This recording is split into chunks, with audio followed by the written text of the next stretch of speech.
So you just look at the title. If the title is not within your scope, mind you, you've already written everything down, and in most cases you've already published it, so it is outside there. So you just make sure that it is within the scope of your study. If it's not, then you remove the article from it. So you just title screen the articles. Then after that, you get about few studies about. So from thousands, you get about 20 or 15 studies. Then we go and fetch the full articles of each of these studies. So after reviewing the screening and reviewing the titles, you now fetch the full articles. So about 10 articles or 15 articles. You fetch them, read the articles thoroughly, then you analyze. So you have to read all the 15 articles thoroughly and analyze. So after reading the articles, that's where you find out, okay, out of the 15 articles, 8 are using the same skill, blah, blah, blah. They are using the same group of students. So they are using this university students. All of them are using university students. So then I can lump them together to perform meta-analysis. Until then, you will not know. So until you read the full articles, you pull the information, what the article is about, everything, you will not know whether you'll be able to perform meta-analysis. So from there, you organize your findings in terms of meta-analysis or systematic review. Then you write your literature. So you summarize the findings and write your literature. So the main thing is you give us your information, what you find, what was there, the inconsistency, then explain them. So in my study, almost all the studies said, well, students who face much more stress perform poorly in academics. However, there are few inconsistencies with about 5 studies said A, 10 studies said B. So further studies there should be further studies to clarify this area. Then you can say, okay, but there's no study talking about, all the studies were talking about final year university students. None of the study was about first year students, which is a very critical stage entry into university. So then you can discuss. That is if the studies, original studies, reported the levels of students in their studies. So basically that's it. Yeah. So basically that's in short conducting systematic review. Any question? Yes, please. Is there a limit to how many research or studies? Is there a limit to how many research or studies we or researchers should use in doing literature review? Or if not, like for you, what is the average number of studies we should reference to when writing one?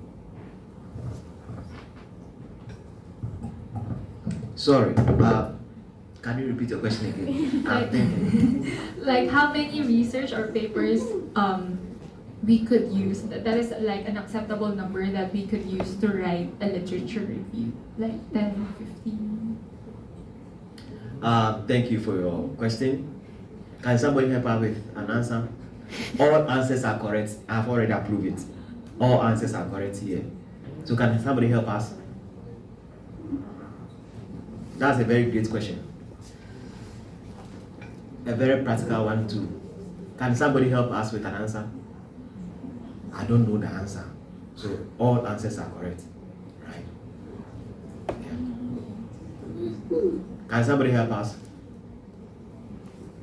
No, my class should be talking, otherwise I'll move very fast and you may not get the concept. My main, I intentionally don't bore you down with so many things that are, so when they said I'm going to teach this course for 1 semester, this course is taught for 2 semesters, and I'm supposed to lump everything for 1 semester, and you're also supposed to do proposal, which means you have to get time to do the proposal. So there are so many things I don't want to bother you with, because practically it is good to know it, but practically it won't help you to get to the point that I want you to get. So that's why I asked you to read. So if you read, you can fetch it, you can ask me, we can discuss it here. But I don't want to trouble you with those things. So I'm just teaching you the most important part that is mostly used in research. Right? Yeah. So please, you should read and you should be able to talk so that we can all benefit from ourselves. Yeah, good. I think I don't have a number, but then I feel All like, answers are correct, don't worry. I feel like each term or explanation can support by 3 or more papers. 3 or more? Yeah, like Okay. each term, I think, when they Okay. explain it in the literature review. Okay. So Each concept. okay. So technically, I can't give you an answer. Not because I can't. So it depends. Now, for your honest project. Thank you. So, for your honest project, it can be 1, it can be 2, it can be 3, it can be 4. The main thing is you have to tell me why you are not able to get literature in that area. If you lie, I will know. Because if you review only 4 studies, I will check. And trust you me, I've been doing this for more than since 2006 or 7. I'll get information that you can get. So I've been doing literature review around 2007, 2008 things. So the main point is try your best to get more studies. If after trying your best you still can't get studies, that's true and it's the fact. Then it's the fact. So for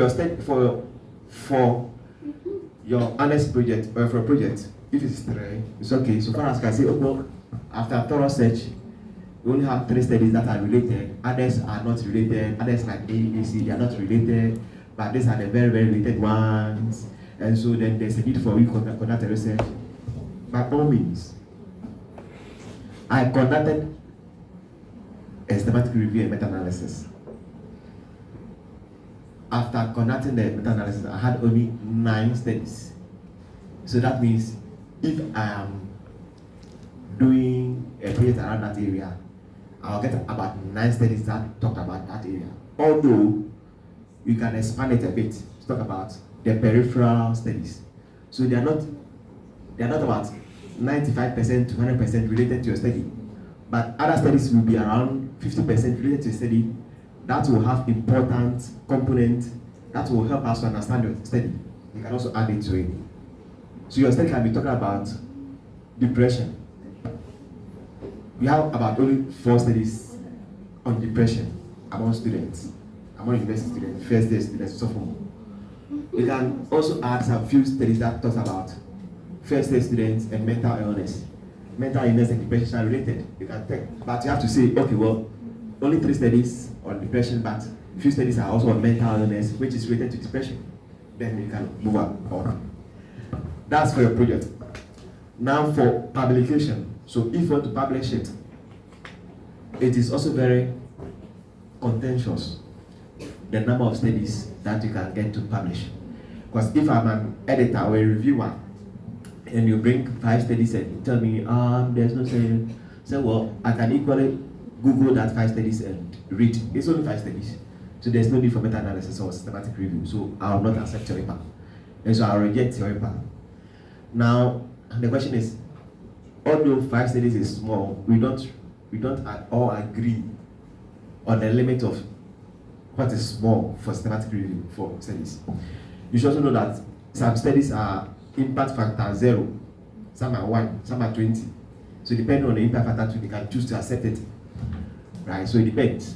But in all, for systematic review to be published, at least 10. I can't justify it, but 10 will be enough for me not to Google and search the articles myself and read. the main point is you are helping me to read about 20 articles in one article. So you've done about, for example, I am doing a research on university students. Is it university? I'm doing an article on COVID-19. It's more than 1 year. Systematic review and meta-analysis. It's more than 1 year. We are about 4 highly efficient, intelligent researchers. More than 1 year. We are not publishing yet. It's now around the meta-analysis stage. So we are compiling the studies. Some about 20 studies. You have to take time to compile each SD and mean. About 1 year. And we are still on it. To me, it should have been faster, but there's a lot of work to be done. So about 40 studies.